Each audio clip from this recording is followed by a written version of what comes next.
Hello student, welcome to Success sign.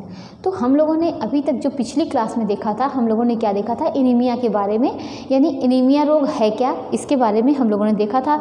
इसके लक्षण क्या होते हैं, इसको कैसे पहचानेंगे, हमारे शरीर में या एक महिला के शरीर में, एक पुरुष के शरीर में कितना हीमोग्लोबिन की मात्रा होनी चाहिए, बच्चे के शरीर में शैशवावस्था में कितना होना चाहिए। तो ये सब चीज़ें हम लोगों ने अभी इसमें से कुछ चीज़ें पढ़ी हैं और कुछ अभी बाकी है। तो हम लोगों ने जो पिछली क्लास में देखा था उसमें क्या देखा था कि ये एनीमिया रोग है, ये किस वजह से होता है और कौन से पोषक तत्व की कमी से होता है। तो हम लोगों ने इसमें विटामिन B6 के बारे में देखा था कि इसकी कमी से, और किसमें, इसमें B9 के बारे में, B12 के बारे में, और किसके बारे में, आयरन। ये इन सब तत्वों की कमी से हमारे शरीर में क्या हो जाता है, किसकी कमी हो जाती है, हमारे शरीर में एनीमिया की कमी हो जाती है। यानी किसकी कमी हो जाती है, हमारे शरीर में क्या होती है कि इन सब तत्वों की कमी से हमारे शरीर में अलग अलग तरीके के एनीमिया होते हैं। किसी की कमी से क्या होते हैं कि कोई दूसरा एनीमिया होगा, किसी की कमी से क्या होगा, पर्नीशियस एनीमिया होगा, पर्नीशियस एनीमिया, और इन सब की कमी से अलग अलग एनीमिया, अलग अलग प्रकार के एनीमिया देखने को मिलते हैं। और क्या होता है कि अगर हमारे शरीर में, तो इसमें हम लोगों ने कल एक चीज़ और पढ़ी हुई थी कि हमारे जो मतलब कौन कौन से आयरन के साथ, इसको किस नाम से और जानते हैं, लोहा भी बोल सकते हैं।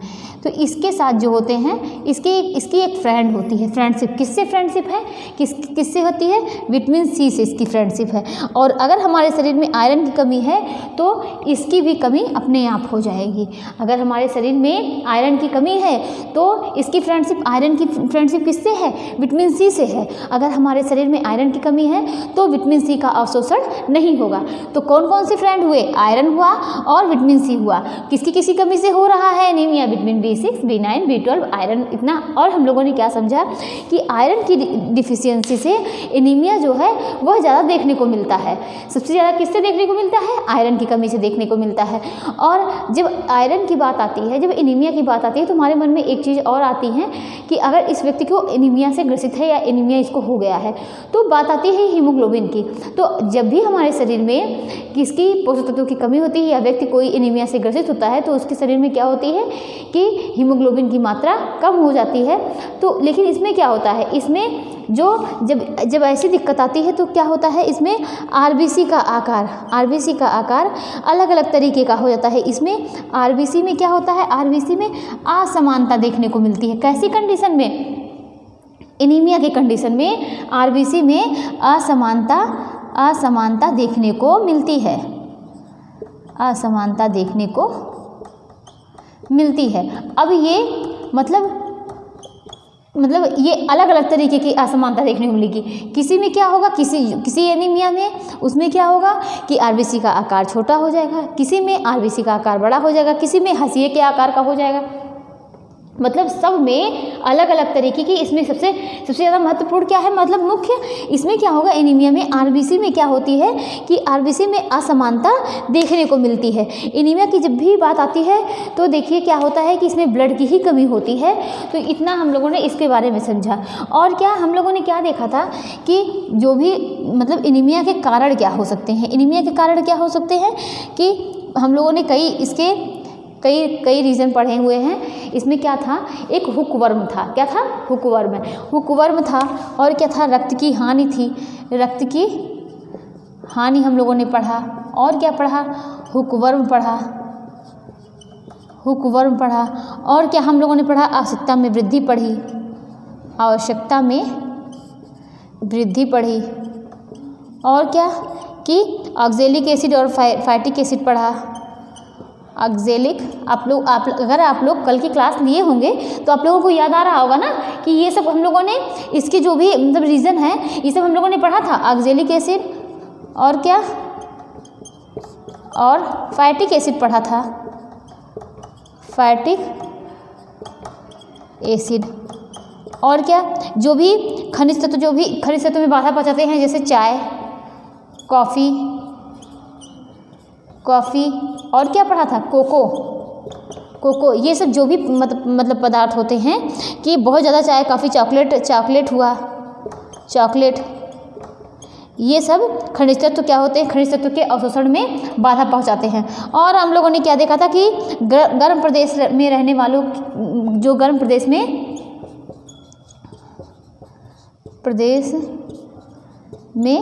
रहने वाले लोगों में एनीमिया की दिक्कत होती है। उसमें क्या होता है कि जब गर्म प्रदेश के लोग रहते हैं उसमें पसीना बहुत ज़्यादा आता है, और पसीना बहुत ज़्यादा आने से क्या निकल जाता है, कौन सा ऐसा तत्व था कि हमने जो पढ़ा हुआ है कल की क्लास में, तो बताइए कौन सा ऐसा तत्व था कि जिसमें गर्म प्रदेश में रहने वाले लोग होते हैं या वहाँ पर जो बहुत ज़्यादा मेहनत करते हैं, तो उन पसीने के साथ कौन सा ऐसा तत्व होता है जो बाहर निकल जाता है, जिसकी वजह से एनीमिया की दिक्कत होती है। तो क्या था उसमें क्या था, फेरस जो निकल जाता है। फेरस क्या है, अब ये फेरस के निकलने से क्या एनीमिया की में क्या दिक्कत है, क्योंकि ये फेरस जो है ये आयरन का, किसका, आयरन का एक्टिव रूप है। तो इतना हम लोगों ने ये सब चीज़ें, काफ़ी चीज़ें देखी थी। रक्त की हानि क्यों हो रही थी, जैसे किसी व्यक्ति का जैसे प्रसव की स्थिति में जब प्रसव होता है तो ऐसी कंडीशन में क्या होता है कि बहुत ज़्यादा ब्लड अगर मतलब बह गया है तो भी ये दिक्कत आती है। और किस कंडीशन में, जब भी कोई मतलब ऑपरेशन हुआ है तो भी अगर ब्लड बहुत ज़्यादा निकल गया है तो भी एनीमिया की दिक्कत आती है। किसी दुर्घटना या एक्सीडेंट की वजह से भी अगर ब्लड बह गया है तो भी दिक्कत आती है। और क्या होता है कि अगर रक्तयुक्त डायरिया हुआ है, रक्तयुक्त डायरिया होने पर भी ऐसी कंडीशन आती है, व्यक्ति जो है वह जल गया है तो भी ये सब प्रॉब्लम देखने को मिलती है। उसके बाद हम लोगों ने क्या देखा था, हुकवर्म देखा था। यह क्या होता है, यह मिट्टी में पाया जाने वाला कीड़ा होता है। क्या होता है, किस में पाया जाता है, मिट्टी में पाया जाने वाला कीड़ा होता है, मिट्टी में पाया जाने वाला कीड़ा होता है। और यह जो है ये बच्चों में ज़्यादा देखने को मिलता है, क्योंकि बच्चे ही तो मिट्टी खाते हैं, तो बच्चों में ये ज़्यादा देखने, उनकी क्या होती है कि उनकी इम्यूनिटी पावर जो होती है वह बहुत वीक होती है। और हुकवर्म जो है ये एक प्रकार का कीड़ा है, कहाँ पाया जाता है, मिट्टी में पाया जाता है। ये क्या करता है, ये आरबीसी को क्या होता है, आरबीसी को परिपक्व होने से पहले ही खत्म कर देता है।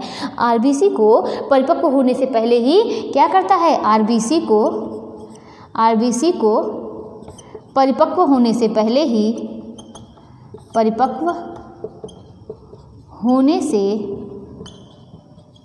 क्या करता है, पहले ही खत्म कर देता है। तो हमने क्या देखा कि रक्त की हानि देखा, हुकवर्म देखा। जब आरबीसी खत्म हो जा रही है, उसको वह खा जा रहा है, उसको वह खत्म कर दे रहा है, तो भी व्यक्ति को एनीमिया की दिक्कत होगी। आवश्यकता में वृद्धि, जब आवश्यकता बहुत, जिस टाइम इसकी नीड हमको ज़्यादा है, किसकी, आयरन की, विटामिन B9 की, फॉलिक एसिड की, मतलब B9 यानी फॉलिक एसिड की, B6 की, इन सब तत्व की हमको ज़्यादा आवश्यकता है, और हम उस टाइम इतने मतलब उसको बढ़ा के उसकी मात्रा को नहीं ले रहे हैं, तो भी ये दिक्कत आएगी। जैसे प्रेगनेंसी के टाइम में देखिए कि आप देखते होंगे कि आयरन की गोली, फॉलिक एसिड की गोली सबसे ज़्यादा दी जाती है। उस टाइम इसकी क्या है, उसकी नीड जो है, उसकी आवश्यकता हमारे शरीर में ज़्यादा है ना। तो क्या होता है कि उस टाइम आपको ज़्यादा है, और आप क्या है उसकी जो जितनी मात्रा में, धात्री मात्रा में देखिए उनको भी ज़्यादा है। तो आप, क्योंकि माँ जो है, जब माँ मतलब बच्चे को दूध पिला रही है, कोई धात्री माँ है वो अपने बच्चे को दूध पिला रही है, तो उसी के थ्रू जो है बच्चा वो दूध के द्वारा ही बच्चे तक पहुँचेगा।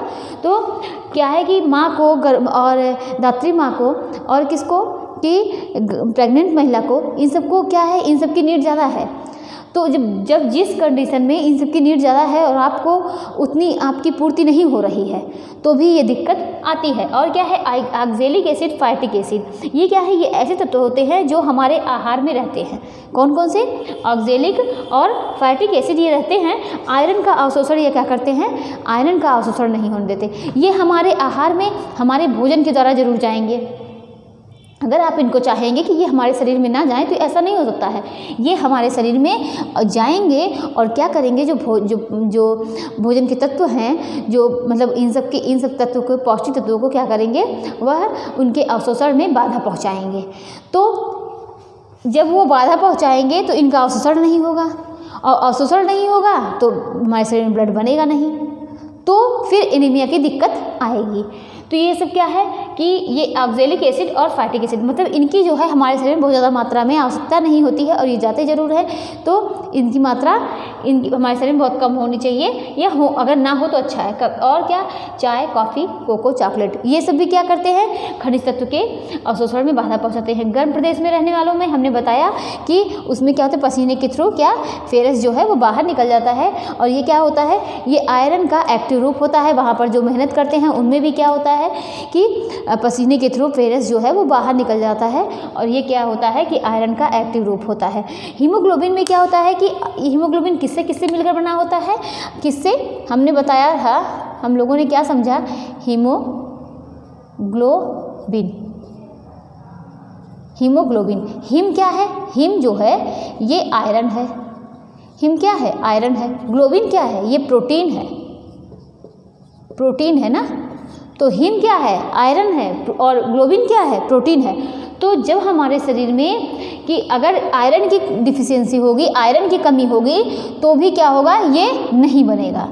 मतलब इसके लिए संयुक्त प्रोटीन का, ये किसके अंतर्गत आता है, संयुक्त प्रोटीन के अंतर्गत ना, तो ये इसके लिए हमें इन दोनों की आवश्यकता होनी बहुत ज़रूरी है। मतलब ये भी हमारे शरीर में चाहिए और ये भी चाहिए। तो आयरन प्रोटीन को क्या करते हैं, दोनों की आवश्यकता हमारे शरीर में होती है। और ये कैसे प्रोटीन होते हैं, ये जो है संयुक्त प्रोटीन है, संयुक्त प्रोटीन का उदाहरण है, संयुक्त प्रोटीन का उदाहरण है।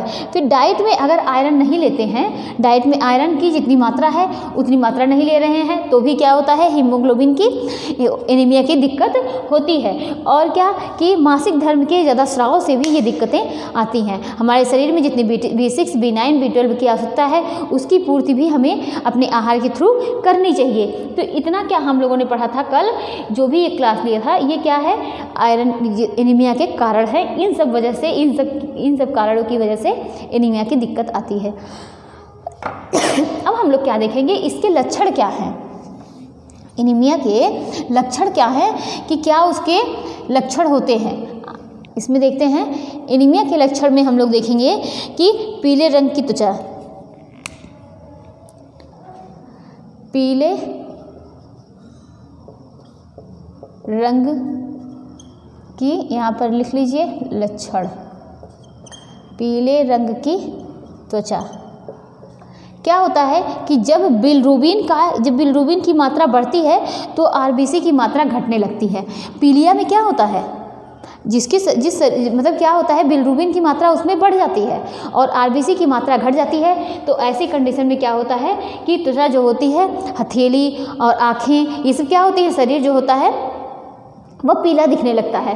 तो ये क्या है, ये एनीमिया के लक्षण हैं कि पीले रंग की त्वचा।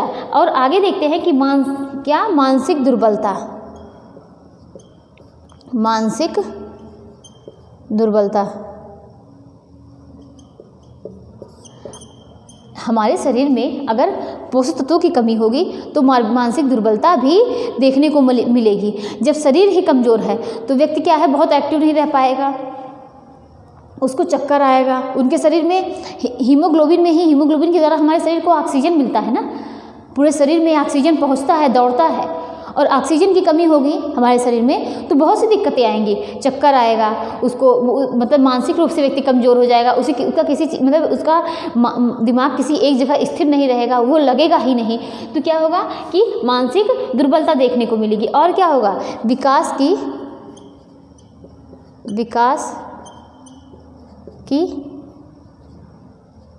परिपक्वता में कमी। तो और क्या होगा कि विकास की परिपक्वता में कमी देखने को मिलेगी। और क्या होगा, डायरिया हो जाएगा। तो भी क्या है, ये भी डायरिया हो, मतलब ये भी एक लक्षण के अंतर्गत है। और क्या होगा, भार में कमी, वजन जो है वो कम होने लगेगा, भार में कमी। और क्या होगा कि वृद्धि में रुकावट होगी। और क्या होगा कि शरीर पर गाढ़े धब्बे पड़ेंगे, गाढ़े धब्बे। और क्या होगा, सामान्य मतलब हमने क्या बताया कि जब हमारे शरीर में पोषक तत्वों की कमी होगी तो जाहिर सी बात है कि उसका विकास सही तरीके से नहीं होगा। अरे उसका मानसिक दुर्बलता, वो मानसिक रूप से कमज़ोर है, उसको चक्कर आ रहा है, उसकी मतलब उसको बहुत वीकनेस लग रही है और उसके शरीर में पोषक तत्वों की कमी है, ऑक्सीजन की कमी हो रही है, तो ये सब क्या है, और तो कमज़ोरी लगेगी ही, सामान्य कमज़ोरी। और क्या होगा कि उसका वृद्धि, क्योंकि हीमोग्लोबिन में क्या है कि प्रोटीन की भी ज़रूरत है ना हीमोग्लोबिन बनने के लिए। जब हीमोग्लोबिन की भी कमी हो रही है तो उसकी वृद्धि में रुकावट होगा, उसकी वृद्धि भी सही से नहीं होगी, उसका विकास सही तरीके से नहीं होगा। और क्या होगा कि जीभ में सूजन, जीभ में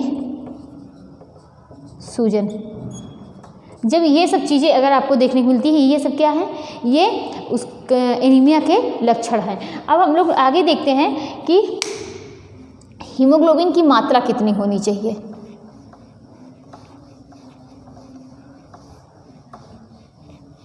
हीमोग्लोबिन की मात्रा कितनी होनी चाहिए।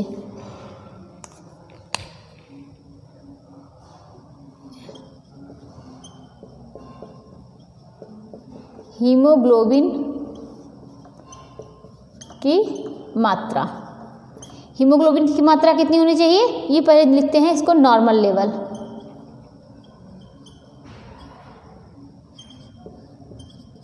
मतलब क्या है कि इसको नॉर्मल लेवल क्या होता है कि ये फीमेल में कितनी है, फीमेल में है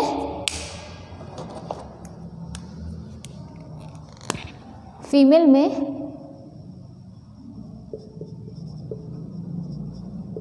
कितनी होनी चाहिए, फीमेल में 12 से कितना, 12 से 16 ग्राम पर DL होना चाहिए। कितना होना चाहिए, 12 से 16 ग्राम पर DL होना चाहिए। और यहीं पर लिख लीजिए कि मेल में कितनी होनी चाहिए, मेल में कितनी होनी चाहिए, 13.5 से कितना, 17.5 ग्राम पर DL होना चाहिए।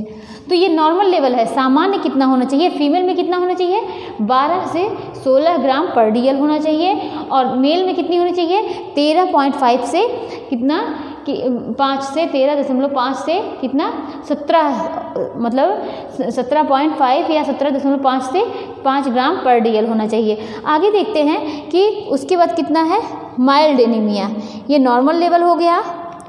माइल्ड एनीमिया मतलब थोड़ा एनीमिया की स्थिति में, थोड़ा एनीमिया की स्थिति में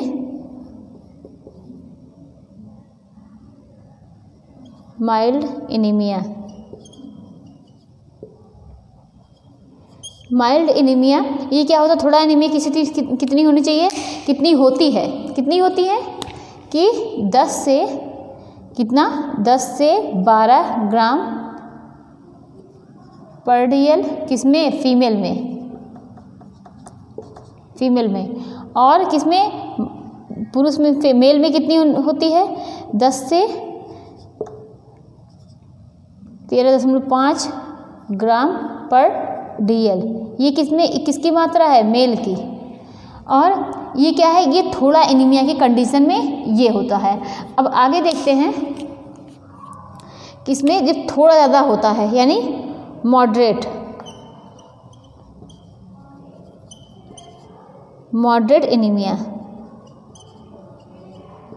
मॉडरेट एनीमिया में क्या होगा कि 8 से 10 ग्राम, 8 से 10 ग्राम पर DL होता है।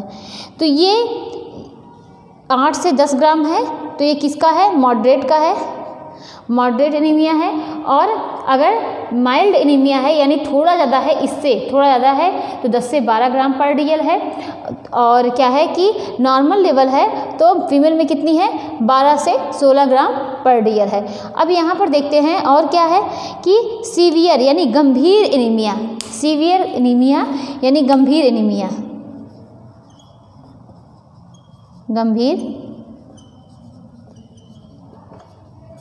गंभीर एनीमिया, इसमें क्या कितना होता है, हीमोग्लोबिन, इसमें कितना होता है, हीमोग्लोबिन कितना होता है, 8 ग्राम पर DL। अर्थात इसमें 8 से कम होने पर आप गंभीर एनीमिया के पेशेंट में आएंगे ना, 8 से कम होने पर आप गंभीर एनीमिया के पेशेंट में आएंगे और आपको क्या है, अधिक से अधिक हीमोग्लोबिन जो भी बढ़ाने वाले तत्व हैं, जो भी हमारे शरीर में रक्त को बढ़ाते हैं, ब्लड को बढ़ाते हैं, ऐसे पोषक तत्वों की हमारे शरीर में आवश्यकता है। और आपको डॉक्टर से परामर्श लेके अपने आहार को उसी तरीके से अपने डाइट में शामिल करना चाहिए, ऐसे पदार्थों को। तो ये क्या है, हीमोग्लोबिन की मात्रा है नॉर्मल, मतलब हीमोग्लोबिन की मात्रा किसके लिए, ये एनीमिया मतलब ये नॉर्मल है, इतना होता है।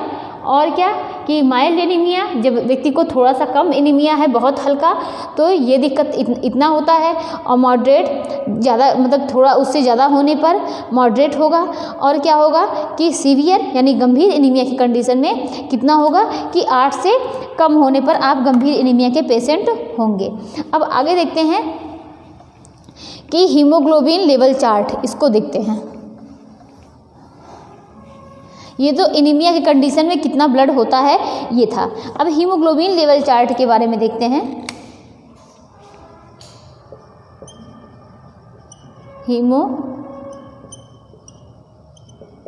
हीमोग्लोबिन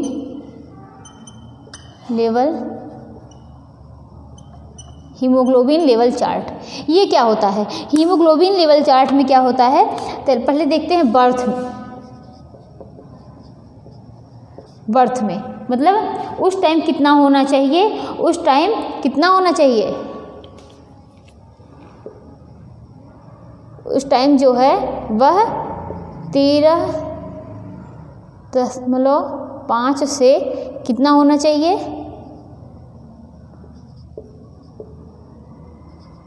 0 ग्राम पर DL, इतना होना चाहिए। ये बर्थ का है। उसके बाद कितना है, और मतलब जो है ये कि मध्यम में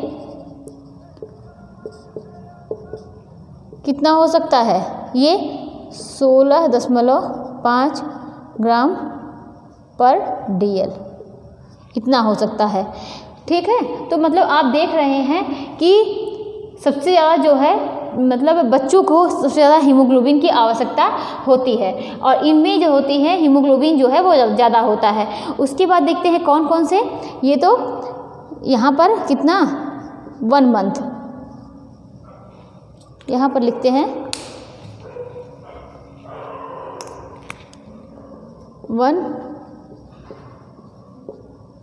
1 मंथ में कितना होना चाहिए, 10.0 से क्या है 20.0 ग्राम पर DL। और इस मतलब मीन्स में लिखिए क्या है कि 13.9 ग्राम पर DL, इतना 1 मंथ में होना चाहिए। और कितना 1 से 2 मंथ में, 1 से 2 मंथ में कितना होना चाहिए, 1 से 2 मंथ में 10.0 से कितना 18.0 ग्राम पर DL, इतना होना चाहिए। और यहाँ पर इसकी मात्रा लिखेंगे कि मीन्स में कितना होना चाहिए, मीन्स में इसमें कितना होना चाहिए, यहाँ पर देखिए A लिख लीजिए। तो इसमें कितना होना चाहिए, 1 से 2 मंथ में 10.0 से कितना 18 के बीच होना चाहिए ग्राम पर DL होना चाहिए। और यहाँ पर 11.2 ग्राम पर DL होता है। फिर उसके बाद 2 से 6 मंथ, 2 से 6 मंथ में कितना होना चाहिए, 9.5 से कितना 14.0 ग्राम पर DL। उसके बाद क्या है, मीन्स में फिर क्या है कि 12 से 6 ग्राम पर DL, ये इतना हो गया। अब इसके आगे 2 से 6 मंथ में हो गया ना। अब इसके आगे लिखते हैं 2 से 6 मंथ का हो गया। अब यहाँ पर कितना होगा कि 0 से 5 और कितना कि 2 साल तक,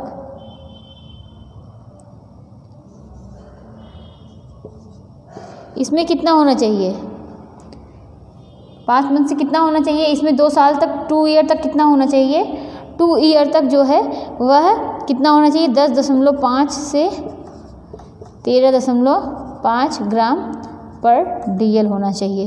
तो इसको देखिए, इसको तो इसमें कोई समझने वाली चीज़ तो है नहीं, इसको आपको नोट करना है और याद करना है ना। इसको क्या करते हैं कि आप लोग नोट कर लीजिए, हम इसके बाद इसका फिगर भी आपको इसका दे देंगे कि इतना होना चाहिए। उसके बाद कितना होना चाहिए कि 2 साल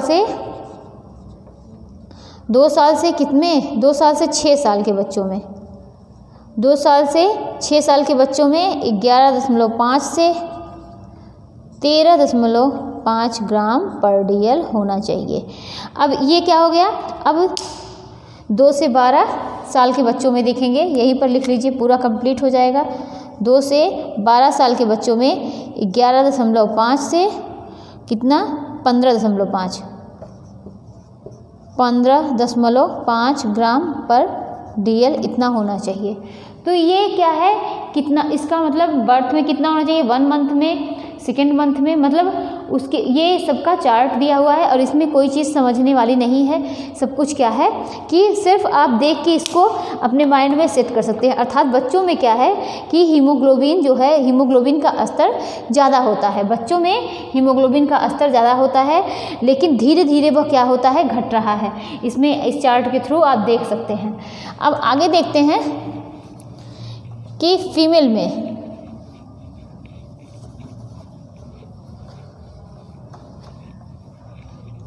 देखिए, फीमेल में कितना होना चाहिए, फीमेल में कितना होना चाहिए, 12 से 18, एज क्या है, 12 से 18, एज 12 से 18 ईयर। 12 से 18 में क्या होना चाहिए, 12 से कितना होना चाहिए, 16 ग्राम पर DL होना चाहिए। और उसके बाद क्या है, 18 साल में कितना होना चाहिए कि 12.1 यानी 1 से कितना होना चाहिए, 15.1 ग्राम पर DL होना चाहिए। ठीक है, और इसमें लिख लीजिए, ये क्या होता है कि इसमें 14, मतलब लास्ट कितना होना चाहिए, 14 ग्राम पर DL। और इसमें क्या होगा कि इसमें भी आप नोट कर लीजिए कितना होना चाहिए कि 14 ग्राम पर DL। ये तो ये क्या है, ये फीमेल का है। उसके बाद अब मेल्स में देखेंगे, ये फीमेल का हो गया। मेल्स में देखेंगे 12 से 18 ईयर में कितना होना चाहिए, 13 से कितना होना चाहिए, 13 से 16 ग्राम पर DL होना चाहिए। ये उसके बाद यहाँ पर कितना होता है, 14 पर DL होना चाहिए।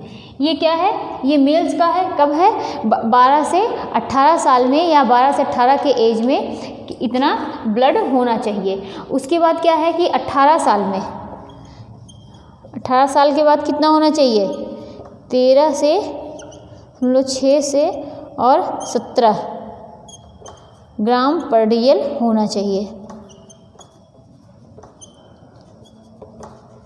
ग्राम पर DL।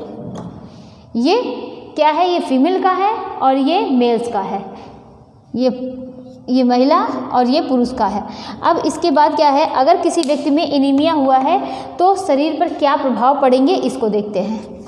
अगर कोई व्यक्ति है जिसके क्या है कि अगर कोई व्यक्ति है उसको क्या हुआ है, एनीमिया हुआ है, तो उसके शरीर पर क्या प्रभाव पड़ेगा, इसको देखते हैं। क्या होगा कि उसके चेस्ट में दर्द होगा। पहला इसको नोट करिए कि चेस्ट में एनीमिया से शरीर पर पड़ने वाले प्रभाव ना, एनीमिया से शरीर पर क्या प्रभाव पड़ता है, ये है। उसके चेस्ट में क्या होगा, दर्द होगा। चेस्ट में दर्द। देखिए चेस्ट में जब दर्द होता है तो इसको किस नाम से जानते हैं? इसको एंजाइना पेक्टोरिस के नाम से जानते हैं। एंजाइना पेक्टोरिस, एंजाइना पेक्टोरिस के नाम से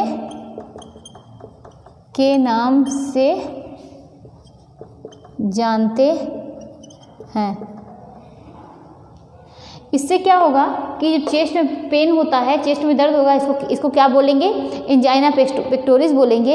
इससे क्या होता है कि व्यक्ति को, एनीमिया पेशेंट को क्या होगा कि हार्ट अटैक आने का खतरा ज़्यादा होता है। किसका खतरा ज़्यादा होता है? क्योंकि हमारे शरीर में ब्लड कम है, ऑक्सीजन लेवल भी कम होगा, और भी उसमें क्या है, और पोषक तत्व जो होते हैं वो बाधित होंगे। तो जिससे ये खतरा जो है उसका ऐसे व्यक्ति को किसका खतरा बढ़ जाएगा? हार्ट अटैक का खतरा बढ़ जाएगा ना। और चेस्ट पेन क्या होगा? और दिल का दौरा पड़ेगा, और क्या होगा? किडनी फेल की स्थिति भी आ सकती है।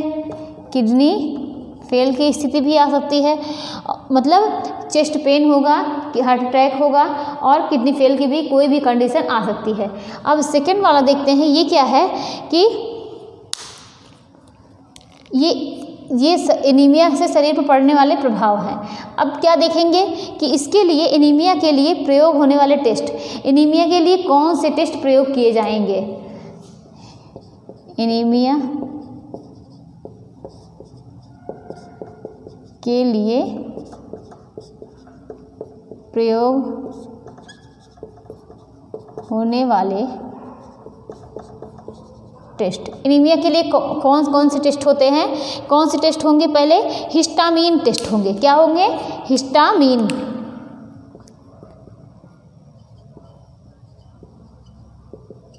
अब ये हिस्टामीन टेस्ट क्या होता है?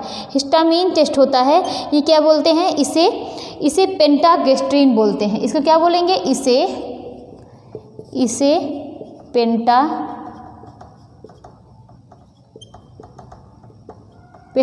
पेंटागेस्ट्रिन के नाम से क्या करते हैं? जानते हैं। और इसके द्वारा यह पता लगाया जाता है कि व्यक्ति के शरीर में किस तत्व की कमी है। तो हिस्टामीन टेस्ट इसे किस नाम से जानते हैं? पेंटागेस्ट्रिन के नाम से जानते हैं। इससे यह पता लगाया जाएगा कि हम उसके शरीर में, व्यक्ति के शरीर में कौन से तत्व की कमी है, तो इससे पता चल जाएगा कि व्यक्ति को कौन सा एनीमिया हुआ है। तो जानते हैं, इससे यह पता लगाया जाएगा, पता लगाया क्या है कि यह पता लगाया जाता है कि व्यक्ति के शरीर में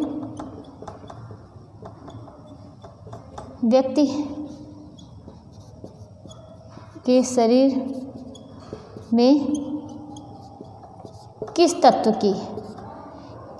की क्या है, किस शरीर में किस तत्व की कमी है, किस तत्व की कमी है। जिस तत्व की कमी होगी उस तत्व की कमी होने वाली क्या है, उस तत्व की कमी होने वाली एनीमिया का पता लग जाएगा ना। तो हिस्टामीन टेस्ट से क्या होगा?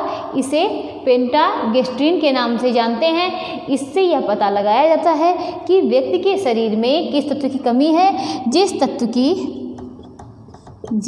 की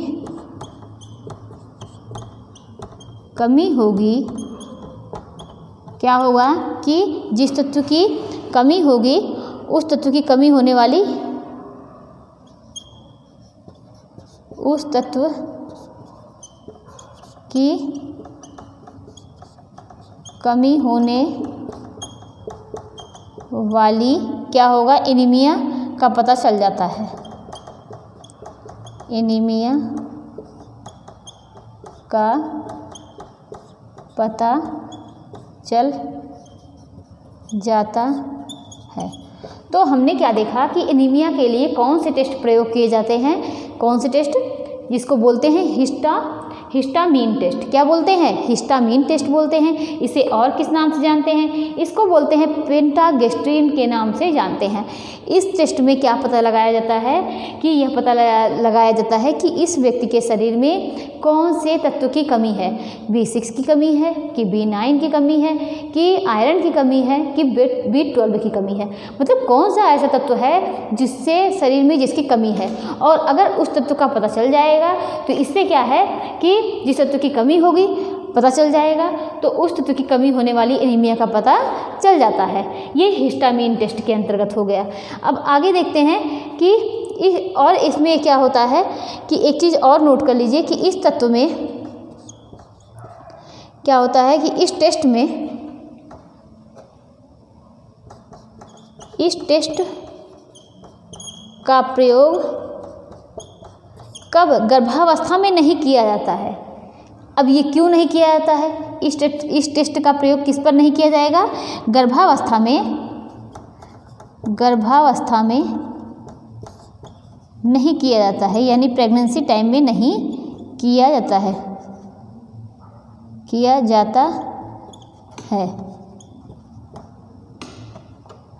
क्योंकि ऐसा क्यों किया जाता है कि इस टेस्ट का प्रयोग गर्भावस्था में क्यों नहीं किया जाएगा? क्योंकि इस टेस्ट के लिए कि शरीर से टिश्यूज़ को निकाला जाता है। किसको निकाला जाएगा? टिश्यूज़ को निकाला जाएगा। तो वो भी एक पॉइंट यहाँ पर नोट कर लीजिए।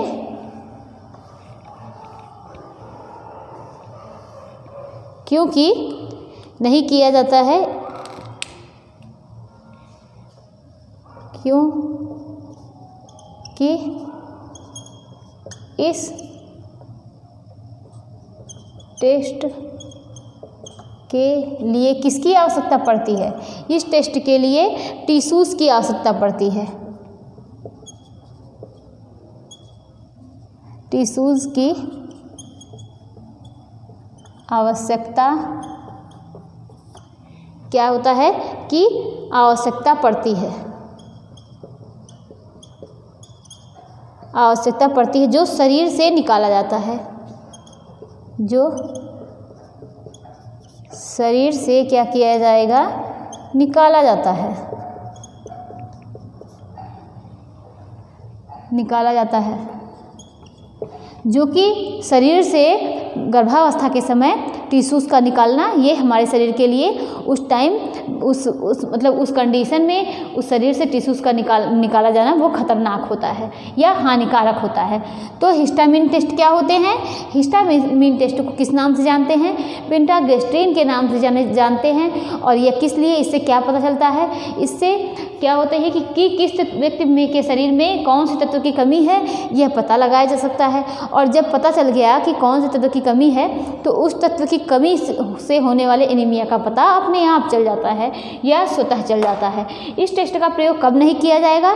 गर्भावस्था में नहीं किया जाता है, प्रेगनेंसी टाइम में नहीं किया जाता है। क्यों नहीं किया जाता?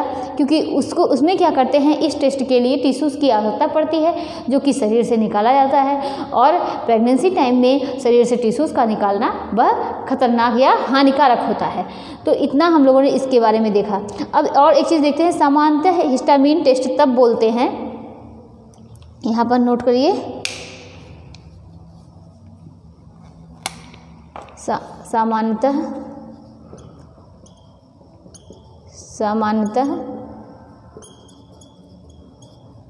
हिस्टामीन क्या होता है? हिस्टामीन टेस्ट तब बोलते हैं, मतलब ज़्यादातर हिस्टामीन टेस्ट तब बोलते हैं जब ये उसके लक्षण, किसके लक्षण दिखते हैं? आयरन की कमी से होने वाले लक्षण जो दिखते हैं। सामान्यतः हिस्टामीन टेस्ट तब बोलते हैं जब आयरन की कमी नज़र आती है। क्या होता है? जब आयरन की कमी नज़र आती है तो क्या होता है? तो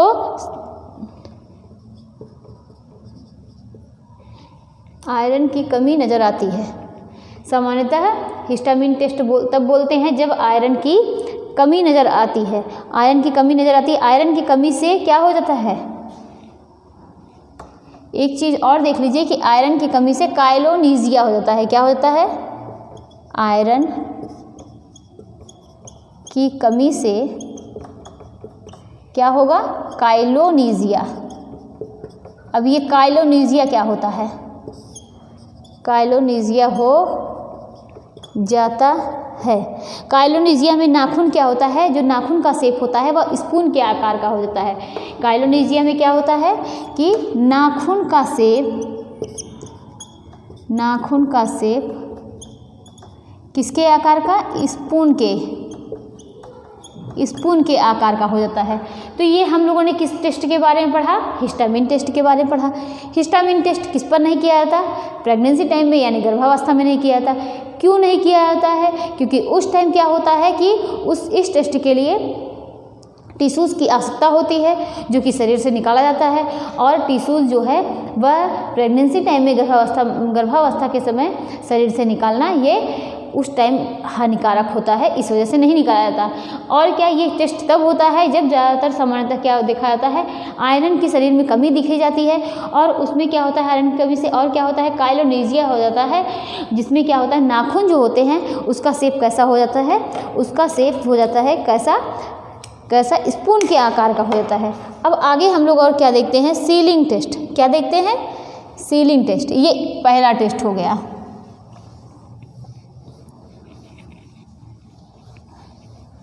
अब ये सीलिंग टेस्ट क्या होता है इसको देखते हैं।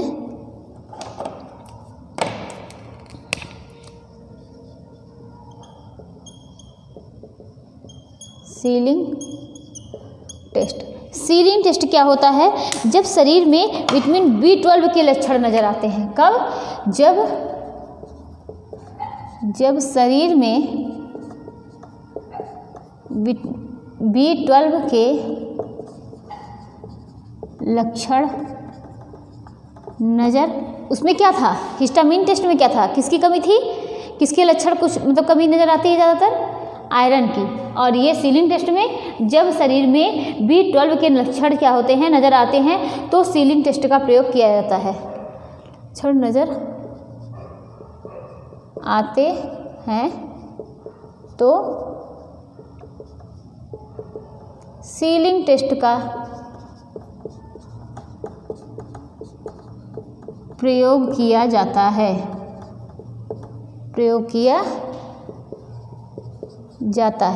तो सीलिंग टेस्ट क्या होता है कि सीलिंग टेस्ट क्या होता है? सीलिंग टेस्ट तब किया जाता है जब शरीर में विटामिन B12 के लक्षण नज़र आते हैं, तो क्या होता है? सीलिंग टेस्ट का प्रयोग किया जाता है। और यह सीलिंग टेस्ट क्या होता है कि इससे यह टेस्ट सामान्यतः सभी के लिए किया जाता है। किसके लिए? यह टेस्ट सामान्यतः सभी के लिए किया जाता है। अब अगर ये क्लियर हो गया कि शरीर में B12 के लक्षण नज़र आते हैं, तो यह टेस्ट किया जाता है, यानी ये B12 के लिए है। तो ये B12 की कमी से कौन सी एनीमिया होती है? ये हम लोगों ने B12 के चैप्टर में पढ़ा हुआ है। क्या होता है कि सामान्यतः सभी के लिए किया जाता है, और इससे पर्नीशियस एनीमिया का पता चलता है। इससे क्या होता है? इससे पर्नीशियस एनीमिया का पता चलता है। इससे क्या होता है? इससे पर्नीशियस एनीमिया का पता चलता है। अब नेक्स्ट देखते हैं, ये दूसरा हो गया। तीसरा टेस्ट कौन सा है कि IURG। इसका फुल फॉर्म क्या है? इसको लिखते हैं कि इंट्रायूट्रिन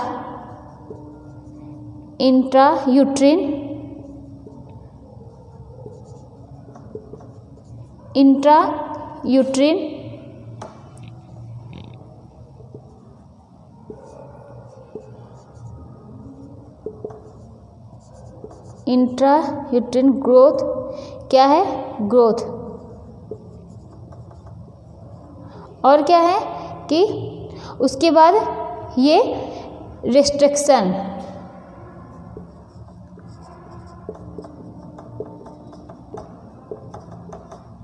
टेस्ट।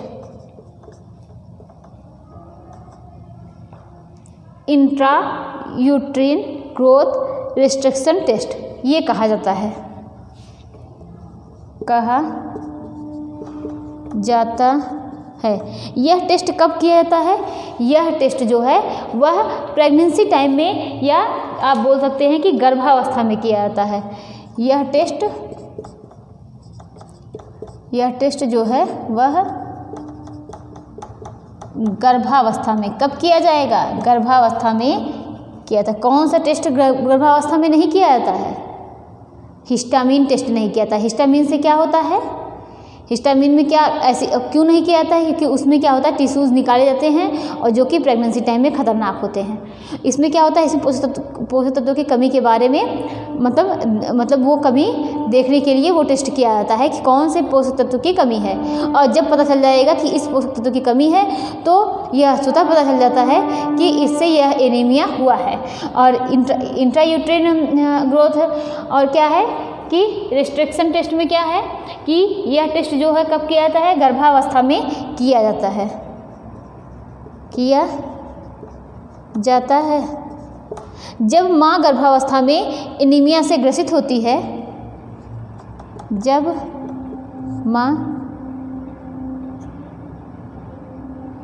माँ गर्भावस्था में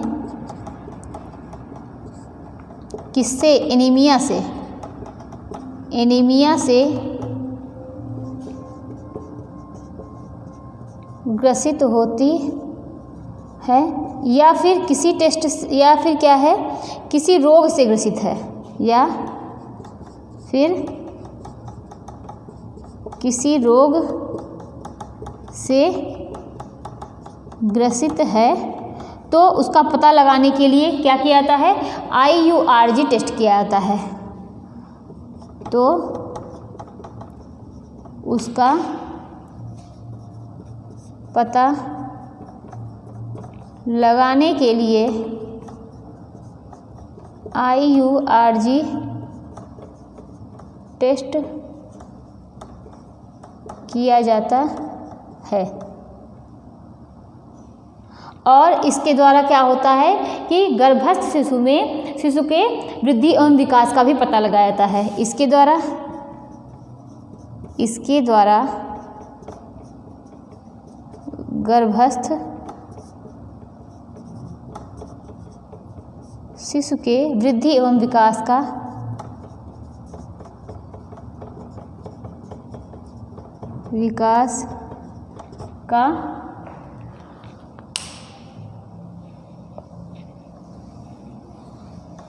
इसके द्वारा क्या होता है? गर्भस्थ शिशु के वृद्धि एवं विकास का भी पता लगाया जाता है। पता लगाया जाता है कब? कि गर्भस्थ शिशु के वृद्धि एवं विकास का पता लगाया जाता है। ये क्या है? ये IURG टेस्ट हो गया। और क्या होता है? ये इतने टेस्ट हो गए। और एक चीज़ देखते हैं, क्या है कि हमारे शरीर में कभी कभी थैलेसीमिया की स्थिति बनती है। अब ये थैलेसीमिया क्या होता है? हमारे शरीर में कभी कभी थैलेसीमिया क्या है? थैलेसीमिया की स्थिति बनती है। ये क्या करता है? जब ये हमारे शरीर में इसकी स्थिति बनती है, ये कैसा रोग है? ये अनुवांशिक है ना। तो ये कैसा रोग है? ये अनुवांशिक है। इसमें हीमोग्लोबिन ही नहीं बन पाता है। ऐसी कंडीशन में क्या होता है? हीमोग्लोबिन ही नहीं बन पाता है। तो ये भी नोट कर लीजिए कि हमारे शरीर में ये पहले लिख लीजिए, ये अनुवांशिक है। अनुवांशिक है। हमारे शरीर में क्या होते हैं कि कभी कभी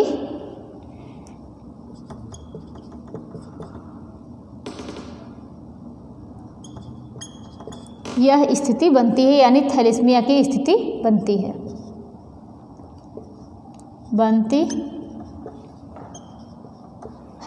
क्या कि इसमें क्या होता है कि इसमें हीमोग्लोबिन ही नहीं बन पाता है। इसमें हीमोग्लोबिन यानी HB ही नहीं बन पाता है। क्या होता है कि इसमें जो होते हैं हीमोग्लोबिन ही मतलब Hb ही नहीं बन पाता है। हमारे शरीर में क्या कभी कभी यह स्थिति बनती है, इसमें हीमोग्लोबिन ही नहीं बन पाता है। और क्या होता है कि और जब हीमोग्लोबिन नहीं बनेगा तो रक्त में लाल रंग नहीं बन पाएगा। जब हीमोग्लोबिन ही नहीं बनेगा, हीमोग्लोबिन ही नहीं बनेगा, क्यों? क्योंकि ब्लड के यानी रक्त के लाल रंग के लिए कौन जिम्मेदार है? हीमोग्लोबिन Hb जिम्मेदार है ना। तो जब हीमोग्लोबिन ही नहीं बनेगा, क्या होगा कि जब हीमोग्लोबिन ही नहीं बनेगा तो रक्त में लाल रंग ही नहीं बन पाता है। और हीमोग्लोबिन की कमी के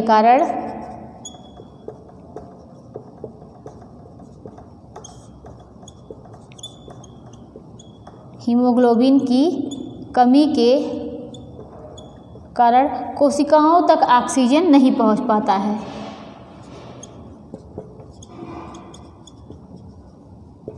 कोशिकाओं तक ऑक्सीजन जो है नहीं पहुंच पाता है। हीमोग्लोबिन की कमी के कारण क्या होगा? ऑक्सीजन नहीं पहुंच पाएगा और जिससे एनीमिया हो जाएगा, और जिससे एनीमिया हो जाएगा। तो ये क्या हो गया? थैलेसीमिया हो गया। ये एक अनुवांशिक रोग है। इसमें क्या होता है? ऐसी कंडीशन में हीमोग्लोबिन ही नहीं बन पाता है और रक्त में लाल रंग ही नहीं बन पाएगा। तो जो क्या होगा कि हीमोग्लोबिन की कमी होगी और जिससे पूरे हमारे शरीर में हमारे तक क्या होगा? ऑक्सीजन नहीं पहुंच पाएगा। तो ये कंडीशन बनती है। आगे देखते हैं कि हर अवस्था में एनीमिया का कारण जो है वो अलग अलग होता है। वो चाहे शैशवावस्था हो, चाहे वो बाल्यावस्था हो, चाहे किशोरावस्था हो, चाहे वयस्कावस्था हो, चाहे वृद्धावस्था हो। तो हर अवस्था में क्या होते हैं? एनीमिया के जो कारण होते हैं, जो एनीमिया का रीज़न होता है वो अलग अलग होता है। तो वो भी कुछ पॉइंट देख लीजिए कि हर अवस्था में किसके एनीमिया के कारण अलग अलग होते हैं।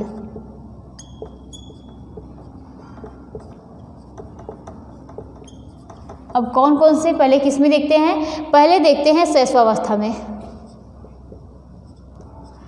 शैशवावस्था में क्या कारण है जिसकी वजह से एनीमिया होता है? इसमें क्या होता है? जन्म भार कम होने या अपने जन्म के कारण अपर्याप्त संरचित जो मतलब अपर्याप्त जो होते हैं क्या? लौह तत्व, उसकी मात्रा के कारण ये दिक्कत होती है। किसमें? शैशवावस्था में क्या होगा? जन्म भार कम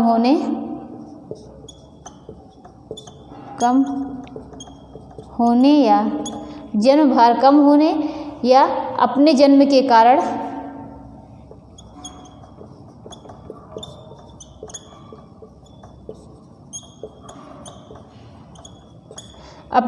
कारण क्या है? अपर्याप्त संचित लौह तत्व, पर्याप्त संचित लौह तत्व, अपर्याप्त संचित लौह तत्व की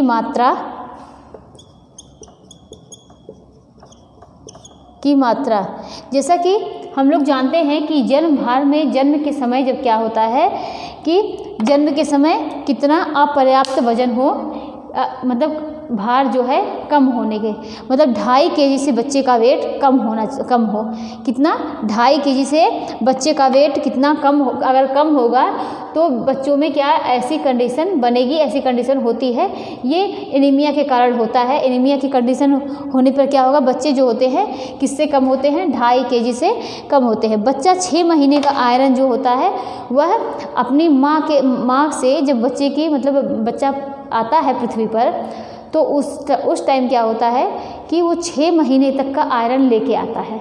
कब तक का आयरन लेके आता है? 6 मंथ तक का आयरन लेके आता है। और वह किससे? वह माँ के द्वारा उसको मिला रहता है ना, क्योंकि जो दूध में क्या नहीं मिलता? आयरन नहीं मिलता है। तो 6 मंथ तक का उसको आयरन वो लेके आता है। अगर देखिए, अगर आप बच्चे को सोचिए 6 मंथ के बाद आप उसको, इसीलिए उसको फिर उसके बाद आहार देना, ऊपर का आहार तो दिया जाता है ना।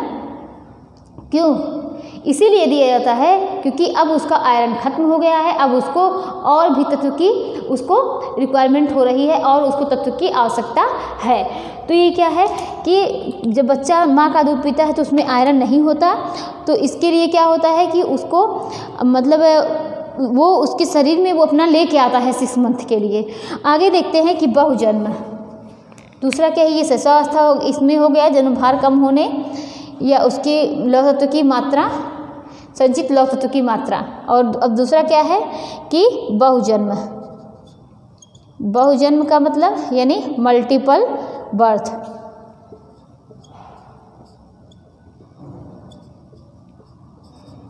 मल्टीपल बर्थ, मल्टीपल बर्थ क्या होता है? बच्चा डबल या मतलब जब बच्चे जुड़वा होते हैं या 3 बच्चे एक साथ हो जाते हैं तो शरीर तो वही है ना, बच्चे ठीक है, मतलब अक्सर ऐसी कंडीशन कभी कभी ऐसा हो सकता है, लेकिन अक्सर ऐसा होता है कि हाँ किसी बच्चे का वेट कम है तो ऐसी कंडीशन बनती है। एनीमिया की कंडीशन में ऐसा भी होता है। क्या होता है कि मल्टीपल बर्थ, जब बच्चे जुड़वा हों या 3 हो तो ऐसी स्थिति आती है। अब उसके बाद क्या है? जब माँ शुद्ध शाकाहारी हो, जब माँ शुद्ध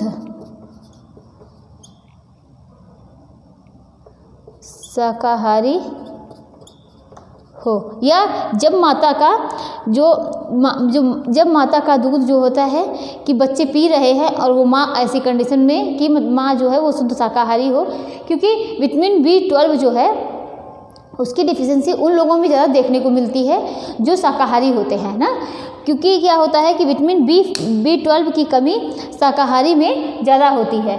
तो ये क्या होता है कि जब माँ शुद्ध शाकाहारी हो तो भी ऐसी कंडीशन देखने को मिलती है। और नेक्स्ट पॉइंट देखते हैं। नेक्स्ट पॉइंट क्या देखते हैं कि शिशु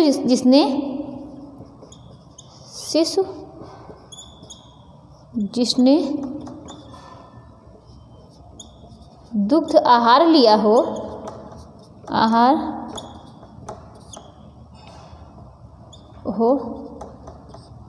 और समुचित और क्या है कि समुचित त्याज्य यानी इसको क्या बोलते हैं? वीनिंग फूड न लिया हो। ऐसी कंडीशन में भी क्या होता है कि ये दिक्कत, एनीमिया की दिक्कत देखने को मिलती है। क्यों? क्योंकि वीनिंग फूड, भाई 6 मंथ के बाद बच्चे को और भी मतलब और आवश्यकता है और आप उसको और भी पोषक तत्व दीजिए, जिससे क्या है कि उसको 6 मंथ के बाद उससे सिर्फ मतलब उसको और भी ज़्यादा पोषक तत्व की आवश्यकता है और उसको जिससे उसकी पूरी रिक्वायरमेंट जो जितनी उसकी ज़रूरत है शरीर की वह पूरी हो सके। तो क्या है कि वीनिंग फूड देना बहुत ही ज़रूरी होता है 6 मंथ के बाद। उसके बाद क्या होता है? देर से आरंभ त्याज्य आहार। कभी कभी देखिए कि आप सिर्फ माँ के दूध पे बच्चे को आप दूध पिला रहे हैं, उसको साल भर तक सिर्फ माँ का दूध ही पिला रहे हैं, उसको कितना साल भर तक उसको रख रहे हैं सिर्फ मिल्क पर ही, उसको आप क्या अलग से ऊपर से कोई आहार नहीं दे रहे हैं, उसको वीनिंग फूड उसको नहीं दे रहे हैं, तो भी ये कंडीशन बनती है। देर से क्या होता है? देर से त्याज्य आहार, देर से क्या होता है कि वीनिंग फूड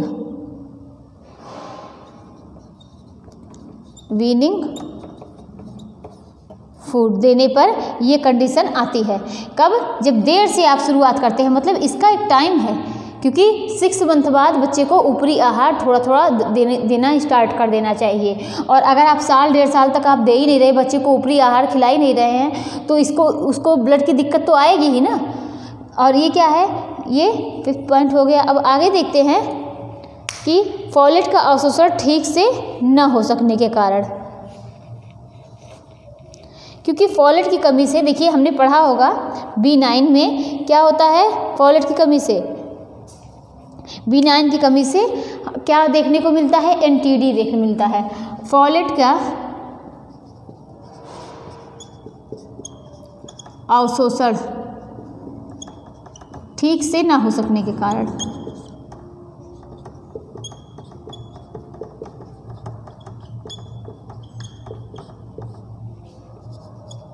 फॉलेट की कमी से क्या देखने को मिलता है, NTD, क्या देखने को मिलता है, NTD, इसको बोलते हैं न्यूरल ट्यूब डिफेक्ट, तो भी ये कंडीशन आती है। और नेक्स्ट देखते हैं क्या, सीलियक रोग,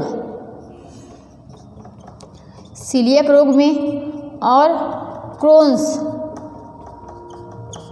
क्रोन्स में बच्चों को सही से ब्लड नहीं मिलता है, किसमें, क्रोन्स रोग में बच्चों को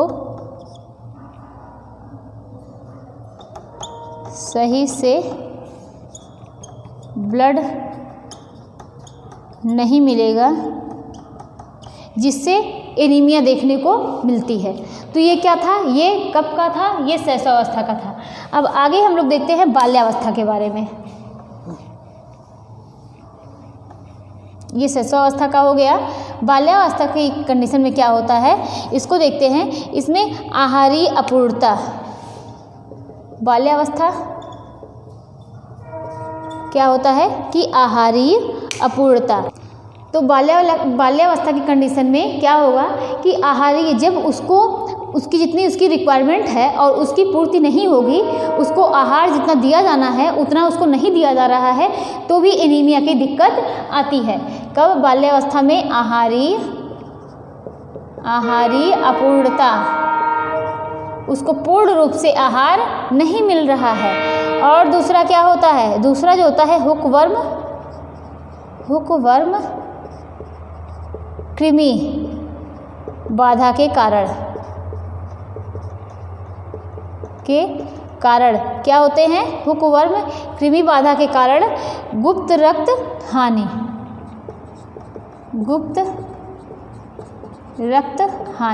जिस टाइम हम लोगों ने एक लक्षण में हमने ये भी देखा था कि हुकवर्म कृमि क्या होते हैं, यह जो बच्चे मिट्टी में खेलते हैं, जो मिट्टी खाते हैं, उनमें यह देखा जाता है ये क्या करते हैं, आरबीसी को परिपक्व होने से पहले ही खा जाते हैं। तो ऐसी कंडीशन में ब्लड बनेगा नहीं, और जब वो आरबीसी को खा जा रहे हैं तो क्या होगा, एनीमिया की दिक्कत आएगी ही। अब ये हुकवर्म कृमि के बारे में हमने इसके पहले डिटेल में बताया है ना।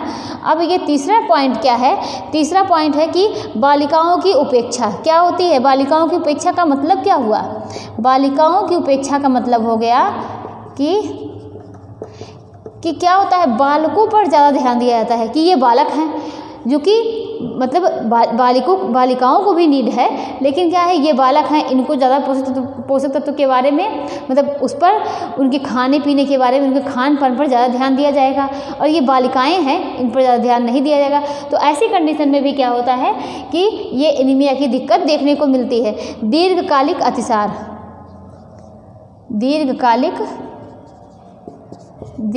अतिसार के भी कारण होता है। दीर्घकालिक अतिसार, लंबे समय से डायरिया है तो धीरे धीरे क्या होता है, रक्त आने लगता है, तो भी ये कंडीशन आती है। और पांचवा पॉइंट देखते हैं कि शोध अतड़ी,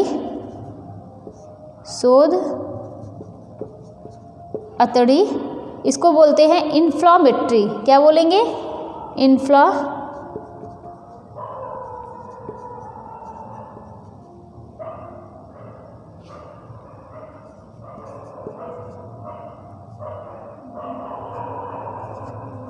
इन्फ्लामेटरी बाउल डिसीज,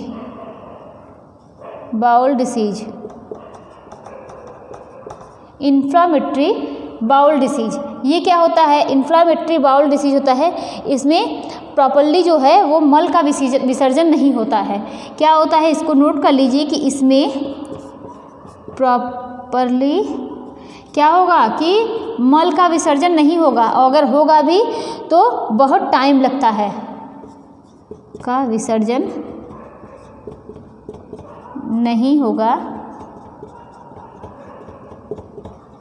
अगर होगा भी तो टाइम लगेगा। तो ये क्या है, ये बाल्यावस्था का है। अब हम लोग क्या देखेंगे किशोरावस्था के बारे में।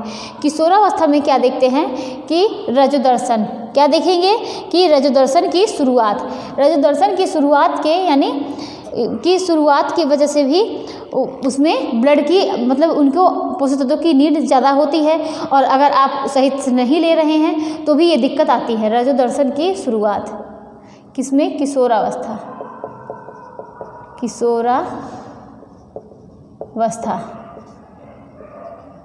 रजोदर्शन की शुरुआत, ये पहला पॉइंट हो गया। दूसरा क्या हुआ कि वृद्धि वेग, लिंग भेद, मतलब वृद्धि वेग की वजह से भी होता है, लिंग भेद के भी कारण, लिंग भेद। तीसरा पॉइंट क्या हो गया, वृद्धि वेग। और क्या होता है, चौथा पॉइंट क्या हो गया, अत्यधिक व्यायाम की स्थिति, मतलब कोई व्यक्ति अधिक मेहनत कर रहा है तो भी और उसको अगर पूर्ण रूप से उसकी पौष्टिक तत्वों पर ध्यान नहीं दिया जा रहा है, उसकी नीड नहीं पूरी हो रही है, तो भी एनीमिया की दिक्कत आती है। अत्यधिक व्यायाम,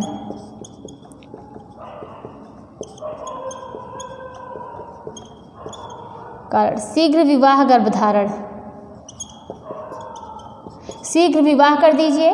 उस अगर लड़कियों का शीघ्र विवाह हो जा रहा है और क्या है वो प्रेग्नेंट हो जा रही हैं तो भी ये दिक्कत आती है, गर्भधारण।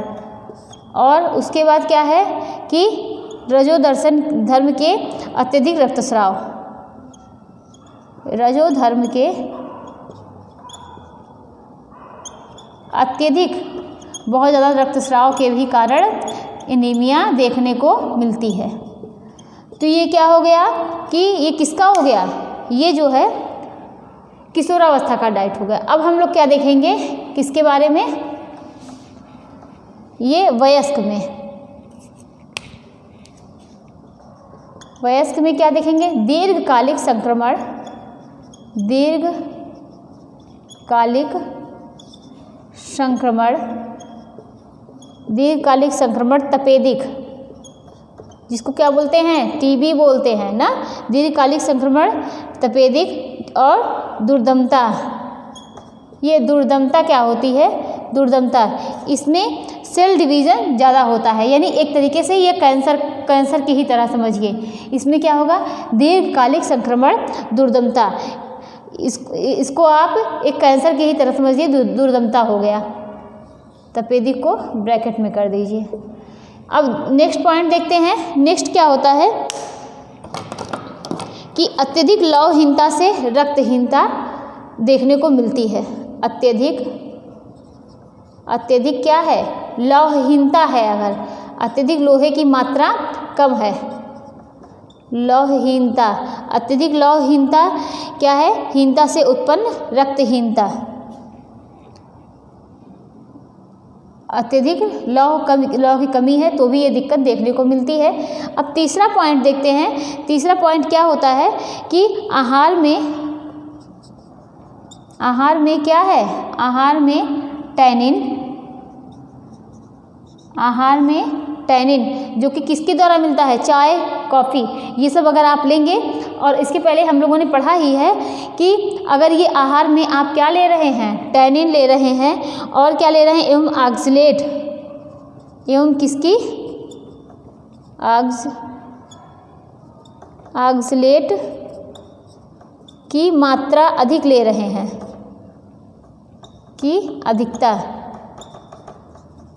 अगर आप इसकी मात्रा ज़्यादा ले रहे हैं और या अगर आप अपने आहार में छिलके वाले आहार का यूज़ कर रहे हैं तो ये क्या करते हैं, ये खनिज तत्वों के अवशोषण में बाधा पहुंचाते हैं। और जब ये उनको अवशोषित नहीं होने देंगे तो शरीर में क्या होगा कि ब्लड की कमी देखने को मिलेगी, हीमोग्लोबिन की कमी देखने को मिलेगी, और जिससे क्या होगा, व्यक्ति को एनीमिया हो जाएगा।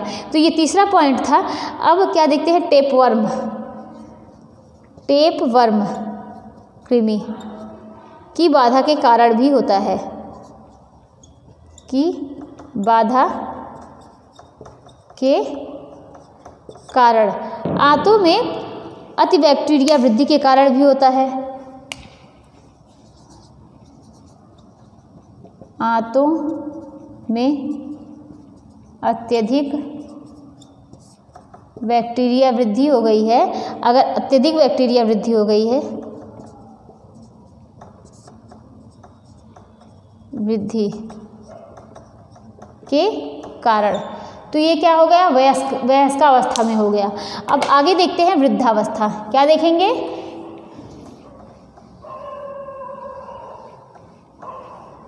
वृद्धावस्था। वृद्धावस्था में क्या होता है कि आहारीय फॉलेटहीनता, मतलब अगर आहार में किसकी कमी है, B9 की कमी है, तो भी एनीमिया की दिक्कत देखने को मिलती है।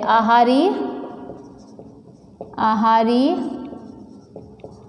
फॉलेटहीनता मतलब B9 की कमी, कब, वृद्धावस्था में। ये वृद्धावस्था का है। और क्या है कि आहारीय फॉलेटहीनता, और उसके बाद अपुष्ट जठर शोध। क्या है, अपुष्ट जठर शोध। ये अपुष्ट जठर शोध क्या हो गया, इसको बोलते हैं कि एट्रोफिक गैस्ट्रिक्स। क्या बोलेंगे, एट्रोफिक गैस्ट्रिक्स। पहला पॉइंट हो गया। दूसरा हो गया क्या,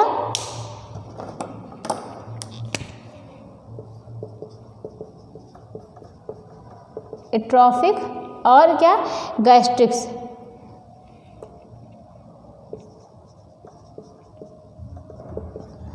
गैस्ट्रिक्स, ये क्या हो गया। अब उसके बाद देखते हैं कि ये क्या है, अपुष्ट जठर शोध हो गया। ये क्या होता है, ये होता है कि इसमें बैक्टीरिया की अत्यधिक वृद्धि होती है। इसमें क्या होता है, इसमें बैक्टीरिया की अत्यधिक वृद्धि होती है।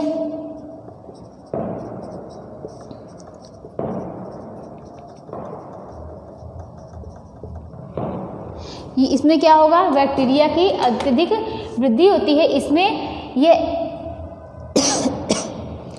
इसमें क्या होगा कि एक शरीर के एक अंग में सूजन हो जाएगी, यानी शरीर में सूजन हो जाता है, सूजन हो जाती है। रोगों के कारण आंतों में क्या होते हैं, रक्तस्राव होने लगते हैं। रोगों के कारण अगर क्या हो, अगर आंतों में रक्तस्राव हो, जैसे कि पेप्टिक अल्सर हो जाए। पेप्टिक अल्सर की कंडीशन है तो भी क्या होगा कि हीमोग्लोबिन की मात्रा की कमी होगी और जिससे एनीमिया की दिक्कत आएगी या एनीमिया हो जाएगा। फिर उसके बाद क्या देखते हैं, दवाओं के सेवन से, दवाइयाँ। अब ये दवाइयों के सेवन से क्या होगा, इसकी मतलब बहुत सी दवाइयाँ ऐसी होती हैं जो क्या करती हैं, पोषक तत्वों में बाधा पहुंचाती हैं। बहुत सी दवाइयाँ ऐसी होती हैं जो पोषक तत्वों में बाधा पहुंचाएंगी, और जब बाधा पहुंचाती हैं तो हीमोग्लोबिन नहीं बनेगा, या उसमें बहुत से मतलब पोषक तत्वों में बाधा पहुंचेगा, जिसकी वजह से अनेक बीमारियाँ होंगी। ऐसी कंडीशन में क्या होगा कि जब हीमोग्लोबिन बनेगा नहीं तो एनीमिया की दिक्कत आएगी।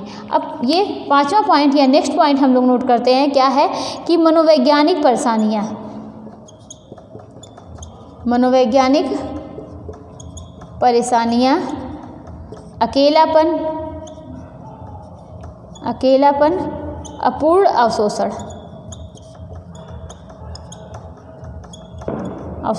तो ये सब क्या है, वृद्धावस्था का हो गया। अब आगे देखते हैं, हम लोगों ने इसके रीज़न के बारे में पढ़े हैं, लेकिन ये क्या है, ये अलग अलग एज में अलग अलग दिक्कतें आती हैं, तो इस वजह से है। अब हम लोग क्या देखते हैं, गर्भावस्था की कंडीशन में, प्रेगनेंसी टाइम में ये एनीमिया की दिक्कत क्यों आती है। इसमें होता है कि बढ़ी हुई आवश्यकता,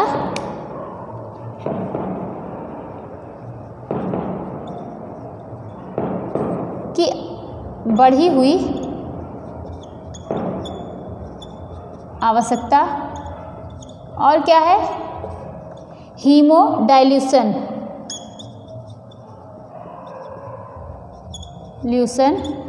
और क्या हो गया कि मातृत्व आय कम होना, मातृत्व आयु कम होना, ठीक है, मातृत्व आय कम होना, और क्या होती है कि मान्यताएं, गलत भोजन एवं धारणा में प्रवृत्ति,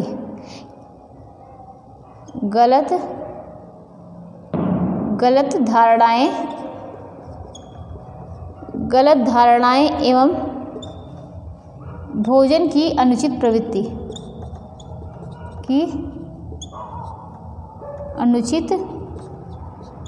प्रवृत्ति और क्या कंडीशन हो सकती है?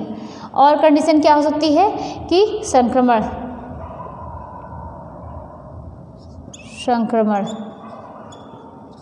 तो ये सब चीज़ें अवशोषण के, और एक पॉइंट नोट करिए कि अवशोषण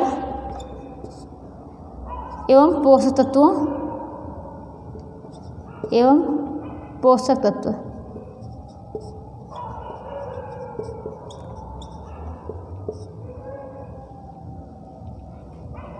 क्या करते हैं? पोषक तत्व जो होते हैं तत्वों को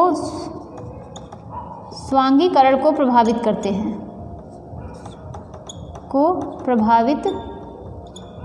करते हैं, तो इन सब कंडीशन में क्या होती है कि प्रेगनेंसी टाइम में उस समय आवश्यकता जो होती है वह बढ़ी हुई होती है।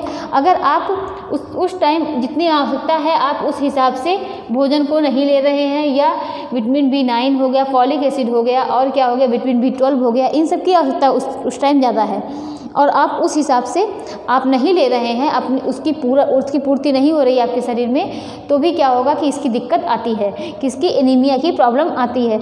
अब ये क्या करते हैं कि डाइट, अब हम इसमें अगर व्यक्ति को एनीमिया है तो उसमें डाइट क्या लेंगे? जैसा कि पहला हम लोग जानते हैं, पहले आप इसी से समझ लीजिए, हीमोग्लोबिन के बारे में पढ़ रहे हैं, तो उसमें आप पहला पॉइंट इसी से नोट कर लीजिए कि हीमोग्लोबिन में क्या है, आयरन की क्या होती है कि आयरन की मात्रा, अगर इसमें इसकी कमी है तो आयरन की मात्रा क्या करनी चाहिए? आयरन की मात्रा लेनी चाहिए। और विटामिन बी युक्त खाद्य पदार्थों का सेवन करना चाहिए। विटामिन सी, क्योंकि विटामिन सी ही क्या करता है, यह आयरन को अवशोषित करता है, और ये दोनों आपस में फ्रेंड हैं। विटामिन सी और विटामिन बी का क्या है, बी युक्त खाद्य पदार्थों का प्रयोग अधिक करना चाहिए। बी युक्त खाद्य पदार्थों का प्रयोग अधिक करना चाहिए। और क्या करना चाहिए कि प्रोटीन की मात्रा बढ़ा देनी चाहिए। प्रोटीन की मात्रा बढ़ा देनी चाहिए। और किसकी मात्रा बढ़ानी चाहिए? और कार्बोज की मात्रा भी बढ़ा देनी चाहिए, यानी कार्बोहाइड्रेट की मात्रा बढ़ा देनी, और किसका, फैट की मात्रा जो है वह सामान्य होनी चाहिए, सामान्य रखनी चाहिए। किसकी? वसा की। फैट की मात्रा सामान्य रखनी चाहिए। और क्या करना चाहिए इसमें डाइट में? और क्या करना चाहिए कि अवशोषण बाधक युक्त तत्वों को कम कर देना चाहिए। जो भी बाधक युक्त तत्व हैं, जैसे फैटिक एसिड और ऑक्जेलिक एसिड, इन तत्वों का जो भी जिससे प्राप्त हो रहे हैं, जैसे चाय, कॉफ़ी, इनका जो है प्रयोग कम करना चाहिए। बाधक युक्त तत्वों का प्रयोग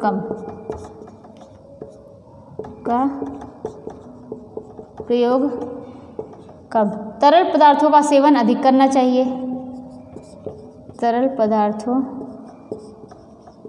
का सेवन जो है वह अधिक। और क्या है, वानस्पतिक जगत की अपेक्षा किसमें, पशु जो भी कि प्राणिज जगत से खाद्य पदार्थ है उनका सेवन करना चाहिए। क्योंकि इसके पहले हम लोगों ने पढ़ा है कि वानस्पतिक जगत की अपेक्षा प्राणिज जगत में ज़्यादा विटामिन B12 पाया जाता है। वानस्पतिक जगत की अपेक्षा प्राणिज जगत के खाद्य पदार्थों का सेवन ज़्यादा करेंगे। खाद्य पदार्थों का सेवन ज़्यादा